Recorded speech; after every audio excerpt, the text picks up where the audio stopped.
Welcome to Reading the Grid, the podcast fueling your F1 passion. Each week, we explore the stories behind books, movies, and shows that highlight the history of this dynamic sport. Buckle up for a fast-paced journey through Formula One.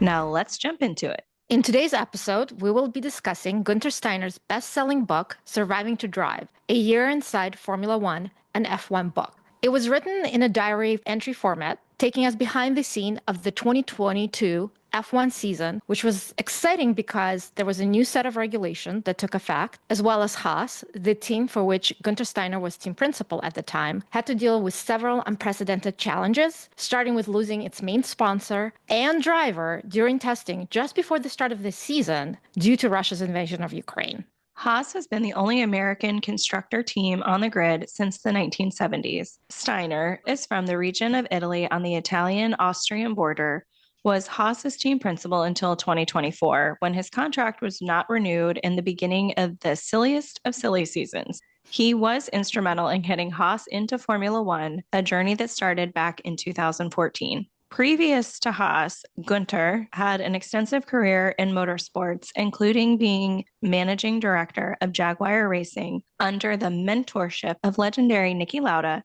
and technical operations director of its successor team, Red Bull Racing.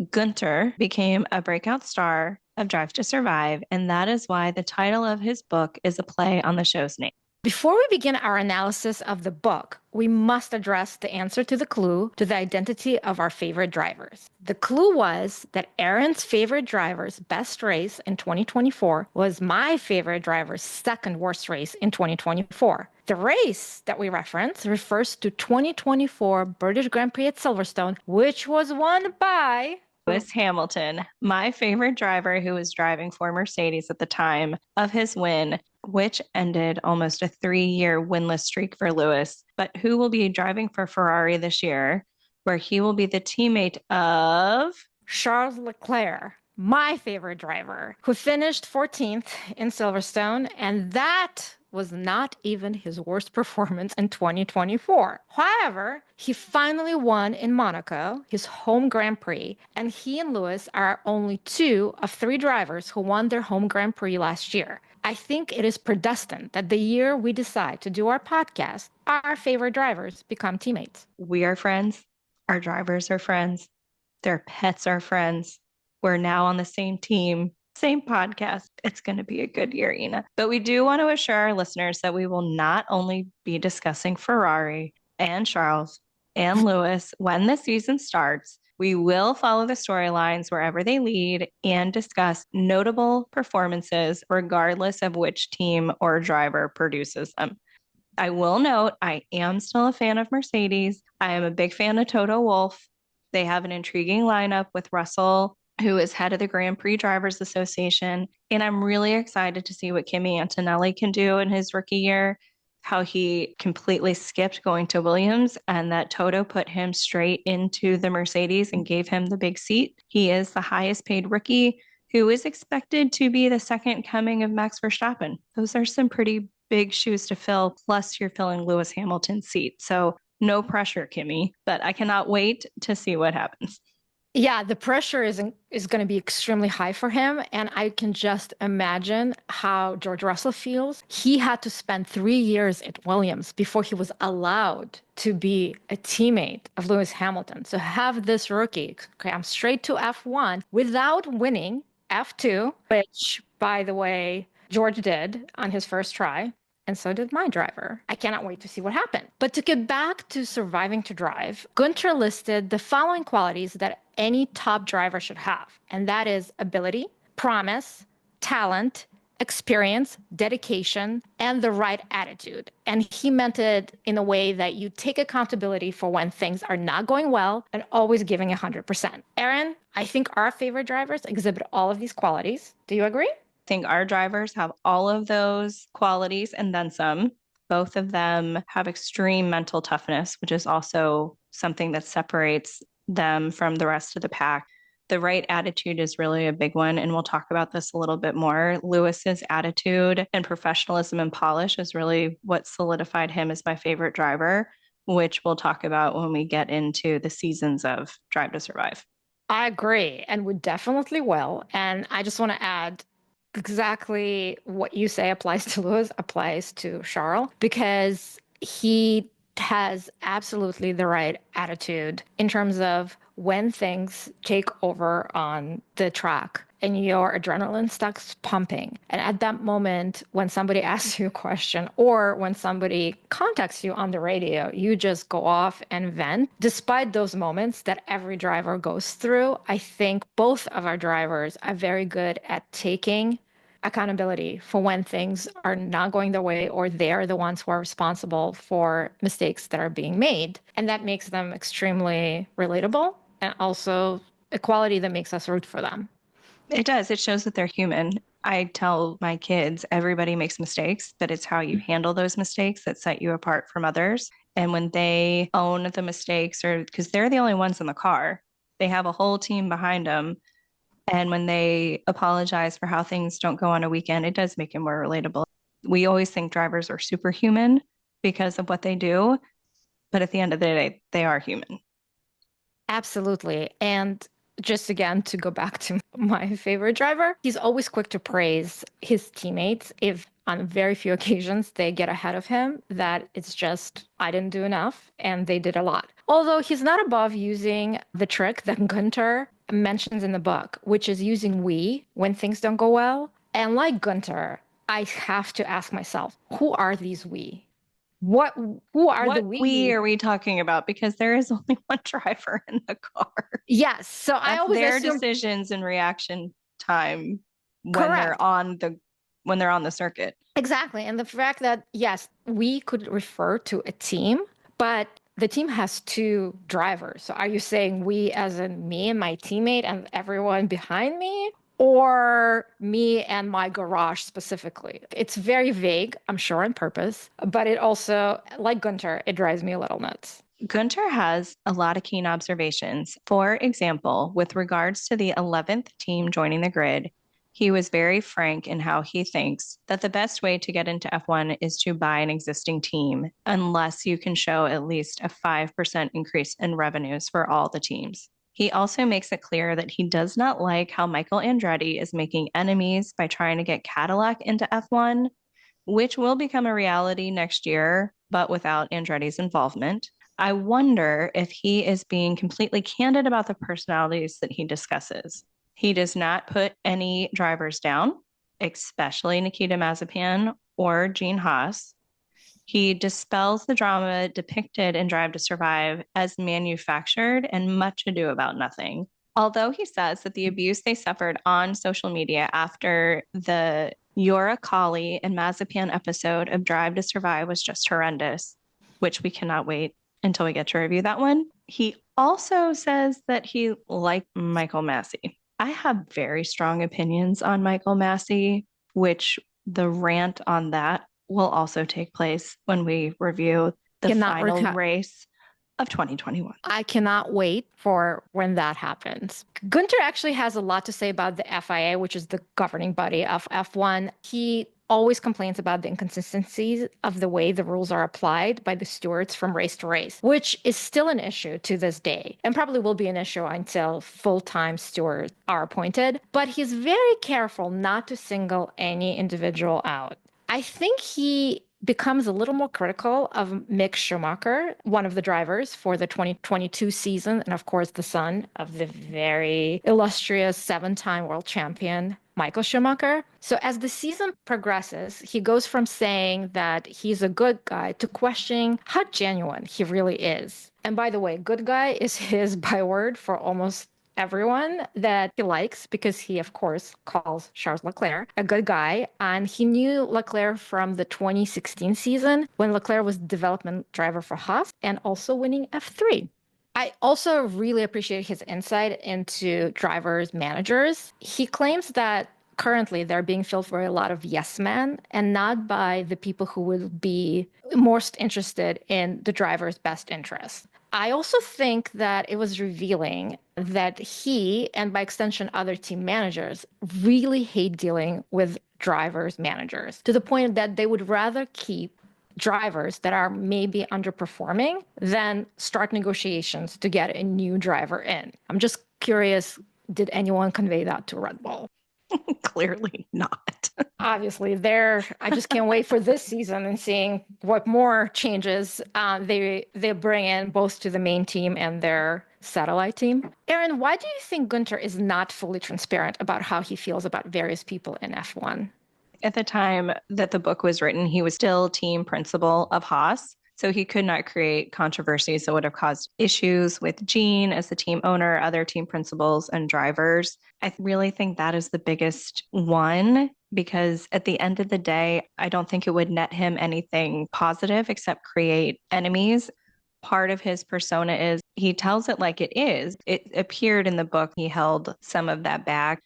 I also don't know what the legal requirements were for him with writing the book on certain things. Was he not allowed to really give those opinions? Or maybe he just really didn't want to put that into the book because the main focus seemed to really how it affected Haas and keep it on the track of what the book was. Like he goes off on the rally stories a little bit, but apologizes for it because he brings it back to what we're all here for, which is the Diary of Haas in a year. Absolutely. And to bring it back to the book, despite Guenther's unwillingness to share his utmost private thoughts, he provides a lot of universal lessons about dealing with failure, celebrating small victories, and handling tragedy. I particularly liked his mindset and how he was very clear that in the beginning, he kept blaming a lot of things that were going wrong for Haas on bad luck. And I agree, the whole Mazepin situation had nothing to do with anything that Guenther could possibly predict would happen. There's also, they include 3 times that FIA applied a black and orange flag rule inconsistently and against Haas's detriment. And that actually led to them not securing any points for a number of races. As he keeps describing the season, he starts to become more retrospective. And he starts to focusing on the positive. For instance, when he secures Monogram as a sponsor for Haas, that is a big,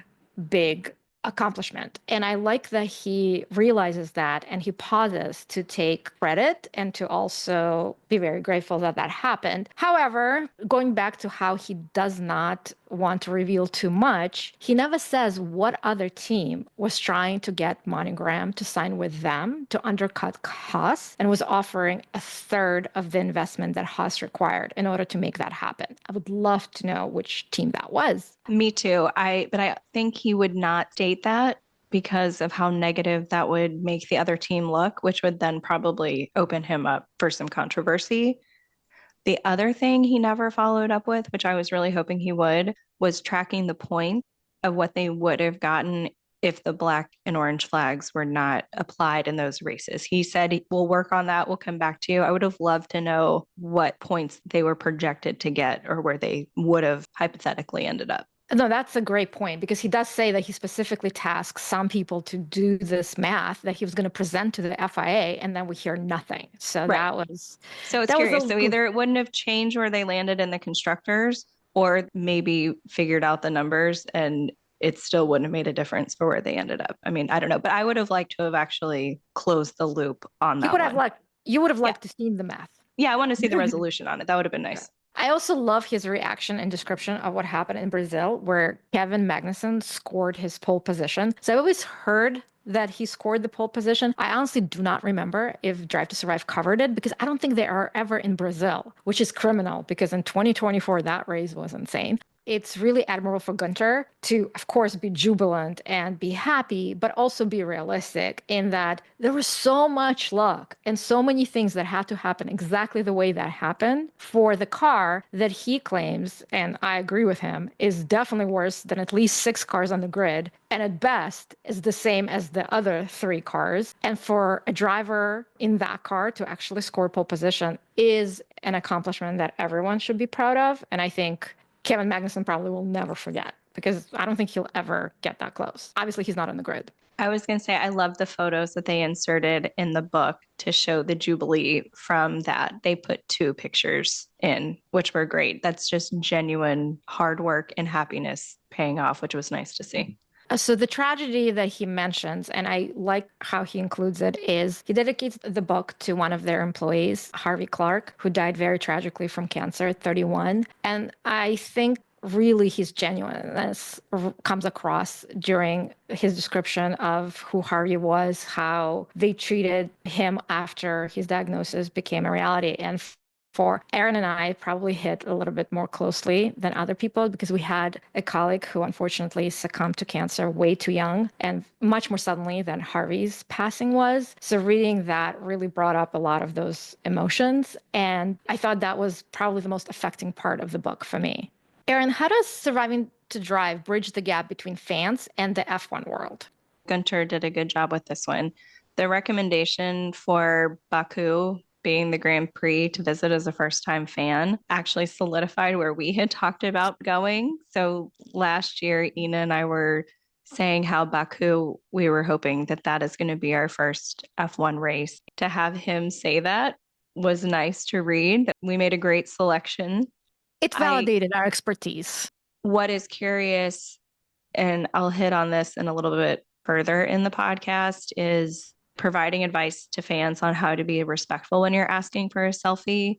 The book gives good insight as to how the teams think, which is interesting to me. You really get to understand more of the strategy behind it, like why they didn't do anything to the car in 21. They pushed for 22 and how budgets make sense and the less corporate aspect of Haas and how smaller teams work. He does talk about the fan access and how exciting the fans are and the numbers that are turning out to races and comparing those watch numbers, how they're creeping up to NASCAR numbers, and talks about the growth. I thought it was pretty neat how he really described the unveiling in Vegas with fans and the fact that the hotel sold out a year and a half ahead of time, which seemed like it was a bit unfortunate for some of the teams because maybe they didn't get their room block requests in. He really hit on the excitement between fans and F1 and really attributed it to Drive to Survive. So, Inna, was there any juicy gossip that stood out to you throughout the book?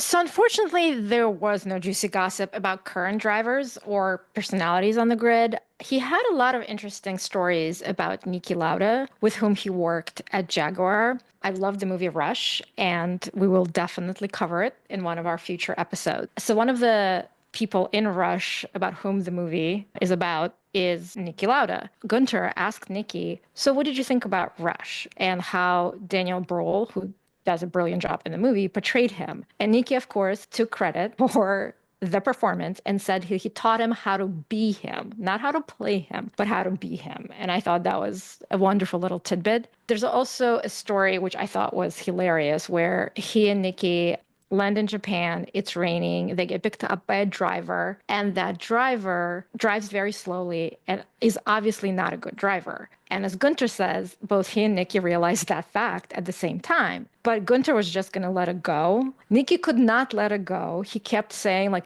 stop the car. We need to, I need to drive it. I need to drive it. It got to the point where they actually stopped, I believe, at a gas station. Niki got out, tried to get the driver out of the car with Guenther coming in between and trying to hold him back. I mean, that story is just very revealing about what Niki was like, but also hilarious in the way Guenther says it, because again, he brings his personality into that story. The only person actually Guenther doesn't have anything nice to say is Ralph Schumacher, who of course is Mick Schumacher's uncle and Michael Schumacher's much less successful brother. And he obviously is not Guenther's fan.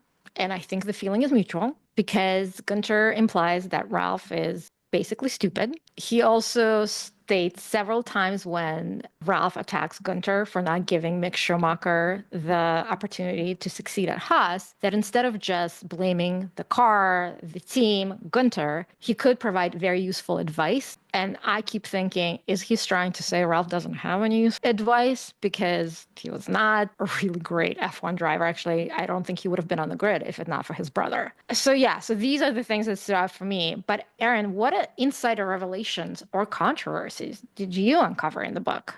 One theme that really stuck out to me was it was mentioned a few times the impact Drive to Survive has had on the popularity of the sport, the popularity of the personalities involved.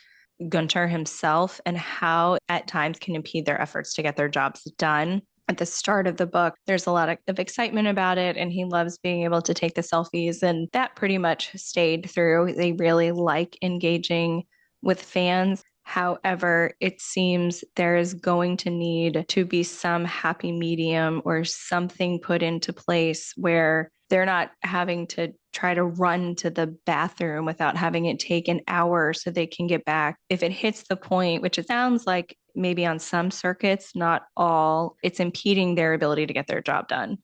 And while it's exciting to get to see the individuals in person and be on the track, if it gets to the point where they get so frustrated that they can't get their job done or breaks their focus, I would hate for it to come to a point where they start to pull back from the cameras and limit access. And so for me, it's not a true controversy yet, but I would hate for it to get to that point. Right now, F1 has really, they have pulled the curtain back. Everyone has full access in. There's so much transparency with the sport, with the drivers, with the teams, access on the grid to have that limited because it's really exciting to get to have that insight, especially as a newer fan to the sport. Speaking of being on the grid, is having the celebrities on the grid at Miami and other races, and they're perfectly happy to have photos taken or they take their selfies or show that they're there. But the minute that anyone from F1 wants to talk to them, their bodyguards swoop in. So I think that if they're going to be there, they need to play by the F1 rule and let Martin Brundle talk to you. He is the most entertaining to watch as he chases people down on the grid. So I hate to hear that side of it too. Me too. I just want to add about celebrities. One thing that really annoys me is when they show a celebrity who obviously has no idea what F1 is, why they're there, what they're doing, but they want to be on camera and promote whatever they're promoting. It just looks so manufactured that it takes me completely out of the experience. I think, yes, show which celebrities are there because, of course, it's fun. And if they meet the drivers, that's also fun. But I don't think there should be that much focus on celebrities unless they're a true fan.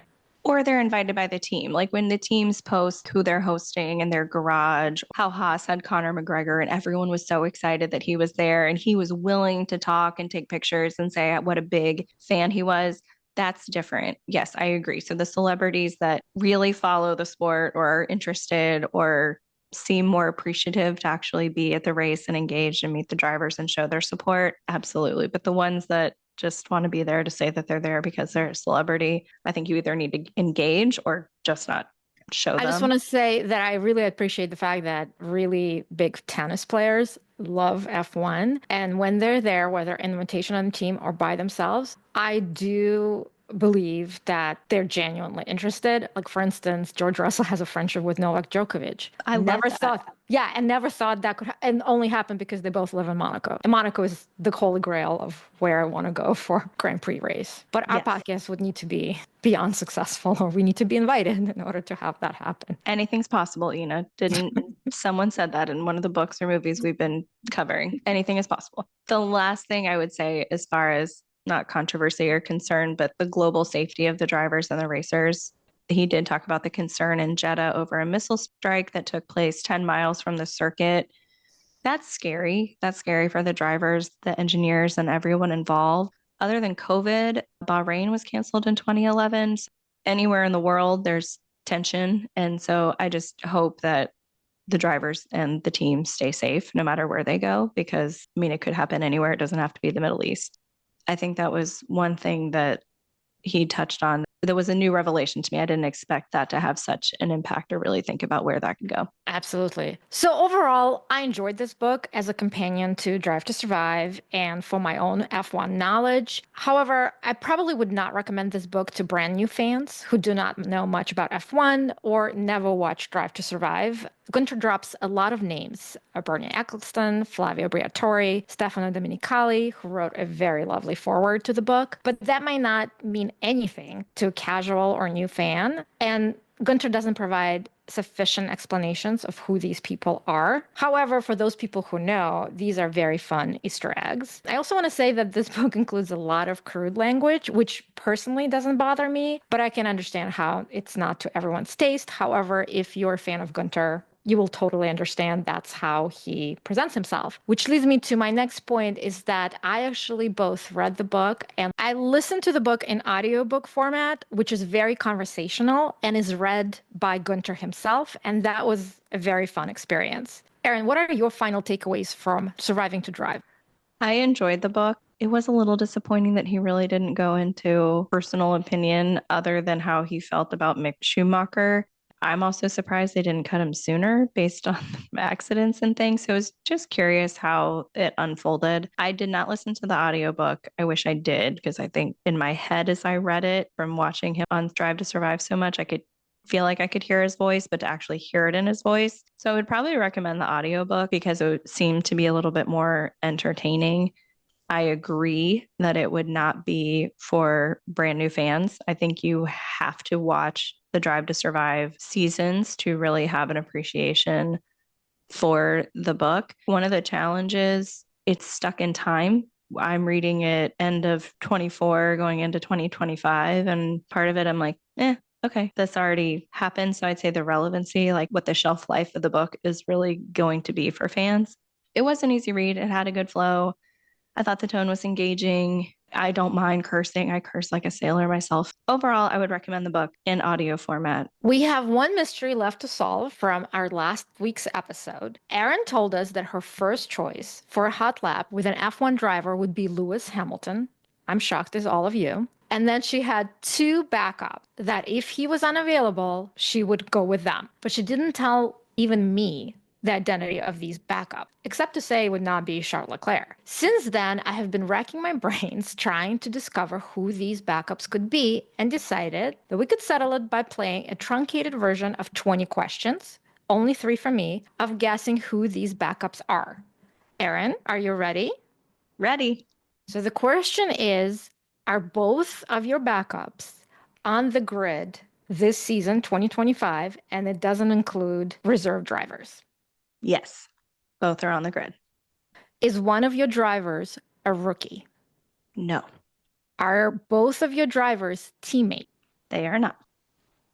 I think one of them must be Oscar Piastri. And my second choice would have been Lando Norris, but you said that they're not They teammates. are not teammates. Would it be Carlos Sainz? You have half of that correct. Oscar Piastri is one of my alternate drivers I would pick for a hot lap. Can you give me one bonus clue? I'll give you 2 bonus clues. Okay. It is going to be the driver who is probably the least likely that you would think that I would guess, pretty obscure. The other clue is it is one of my son's favorite drivers. So for our listeners, I have a 3-year-old and a 4.5-year-old. They each have their own favorite driver, not mine or Ina's. We are covering most of the grid between my family and Inna. So, since I know who their favorite drivers are, it's a very easy guess for me. So, I'm assuming it's Max Verstappen. Ding, ding, ding, ding, ding. You got it right. That is Tommy's favorite driver. And Lando Norris is Patrick's, but because they're not teammates, it is not Oscar and Lando. There we go. I like the game. Good questions. Thank you. Are you surprised? A little. Because I thought, first of all, I thought the question about reserve driver, you would say yes. And then I would guess Oscar and Bottas because I know you love him. And I do. I'm a big fan of Bottas, but I would entrust Max for the hot lap. You know, me too. I said in the last episode that I wouldn't go on the hot lap with my favorite driver, and it's not because of his skill level. It really isn't. It's because he has the most abominable luck, which we will cover in the future episode. And so something could just happen. That would be completely out of his control. I get that. Correct. And he's getting so much better, but sometimes he makes inexplicable mistakes. And I just don't want this to happen on my hot lap. But I do have to say, last year, my favorite tennis player went on a hot lap with Charles Leclerc, and both of them were unscathed after that experience. So I have hope. Although Yannick Sinner, who's my favorite tennis player, did look a little shook after that experience. To be honest, I mean, think about what a hot lap entails. I mean, even Bono, when Lewis took him end of last year after he was finishing with Mercedes, he looked like he was having a hard time in the hot lap. And that tells you something because Bono knows when things go wrong, when things go right. So next week, we will begin our journey through Drive to Survive seasons with a review of season one and introduce a special guests who are close personal friends of the drivers and never appeared on any other podcast. Another hint we can offer is that not all drivers in the paddock have these friends. So one of the McLaren drivers have a friend like that, and another driver does not. Thanks so much for hanging out with us. If you enjoyed this episode, don't forget to hit that subscribe button so you never miss an episode. Would also love to hear from you, whether it's your thoughts on today's episode, your suggestions for F1 books, shows, or movies to explore, or a nod to the driver who you want to take you on a hot lap. Connect with us on Instagram, YouTube, or X, or drop us an email at readingthegrid@gmail.com. Your ideas fuel this podcast, so don't be shy. Thanks for joining us on Reading the Grid. Until next time, keep your engines running and your pages turning. See you soon.